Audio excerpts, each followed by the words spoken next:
Good morning, everybody, and my fellow classmates, or good afternoon or good evening, depending on when you guys are watching this movie, or this film, excuse me. Today's presentation is going to be the review, pretty much, of the Crimson Tide, the movie, and it has a lot of sentimental value to me only because my brother was in the Navy, and he could always tell me what, the recruitment process was like, what training was like, and what everyday life was on these boats. So first I want to talk about Captain Ramsey and his authoritarian style of leadership. Pretty much it was either his way or the highway, depending on how he felt that day, but majority of the time it was a dictatorship. But however, through that style of leadership, he could have been very influential to other members or other sailors on the boat, only because they've been trained with nothing but that type of leadership, being told what to do, how to do it, when to eat, when to shower, and all that good stuff. But not only was he that, but he was also committed in the process. He's been in the Navy for however long he was, and all that he's got with him as a companion is his dog. And supposedly those dogs are really smart, but everybody has their own personal opinion about them. But he was also very motivational through being aggressive, only because people knew, like, if they didn't get it done on what he said, then there would be repercussions or punishments brought onto them after that trip from the submarine. Three things I think he did bad. One thing was he had horrible listening skills, mainly towards Lieutenant Hunter. Lieutenant Hunter was trying to tell him, hey, this is a good idea, this isn't.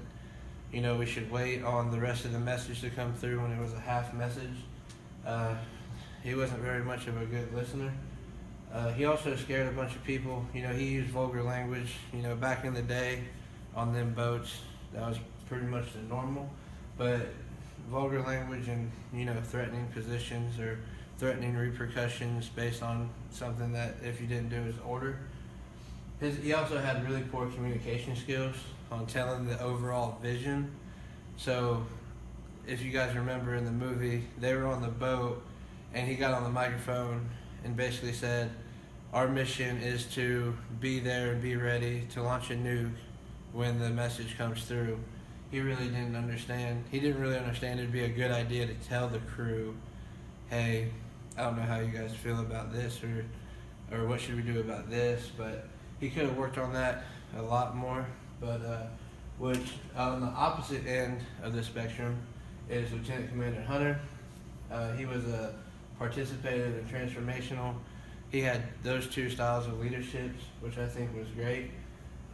He was good at boosting morale, and his communication skills were at the top notch, even though when things got bad, when they had to battle with the submarine and the other submarine, and they lost radar contact, and when the missiles were fired at him, he was still able to be motivational and communicate with the comm sailors and the people who fired the missiles. He just had overall good communication skills. And one of the best things that I liked about him was he was a good listener. He had really good listening skills. Even though things got bad, he was always still there to listen, whether it was with Captain Ramsey or his peers that were under him. He was also committed and sacrificial. The only reason why I say I'll talk about him being committed later on in the slide, but sacrificial is, if you guys remember the scene of him overthrowing Captain Ramsey, he understood and knew that what repercussions could come from that, what all that could lead to, and what type of trouble he could actually get in. Who would I emulate? Who would be the best fit to emulate? I think it would be Lieutenant Hunter, only because if you realize back at the start of the movie, he is a family man, and he also was a really great dad. I mean, he got the call at his child's birthday party, and he had to leave it. And he was also good at being loyal with his position in the Navy. Obviously, he had all the credentials in the world to run that boat, but unfortunately, you had apples and oranges with Lieutenant Hunter and Captain Ramsey. His decision-making process in the submarine was also very vital. He wanted to avoid the nuclear holocaust. He didn't want to put innocent lives in danger, and he knew and understood that. He had really good motivation when things got bad. Like when he had, like I said, the battle with the submarine. He said, "All right, guys, we can get through this. We got this. You know, let's go ahead and defeat these guys." And also too, after his best friend's betrayal, if you remember in the beginning of the movie, Dennis's betrayal, the key turner for the missiles and the weapons vault and everything. Dennis took Captain Ramsey's side to bail him out of the room, pretty much, and Lieutenant Hunter, he knew about it, and he even saw the betrayal, but he didn't let that stop him to the overall goal, which is avoiding the nuclear holocaust. And also, he was able to break through the dictatorship of Captain Ramsey. He was able to say, hey, he was able to wiggle his way through and say, hey, this is the way we're doing it, go back to your room, which I think I admire of him the most. And speaking of the scene of overtaking Captain Ramsey, mostly alienated followers, most of the people they couldn't make their decision easily based on who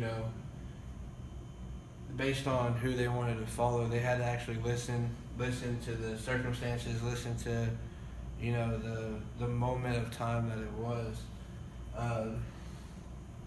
Sailors, like I said, they based it on the situation, avoiding the nuclear holocaust, and even the high-ranking sailors, majority of them, which was pretty much in the control room at that time, most of them had Lieutenant Hunter's back, saying that they should avoid the nuclear holocaust. And by all means, if you guys have any questions, please feel free to ask me or post them. I'm going to do my best to answer them. But have a good one.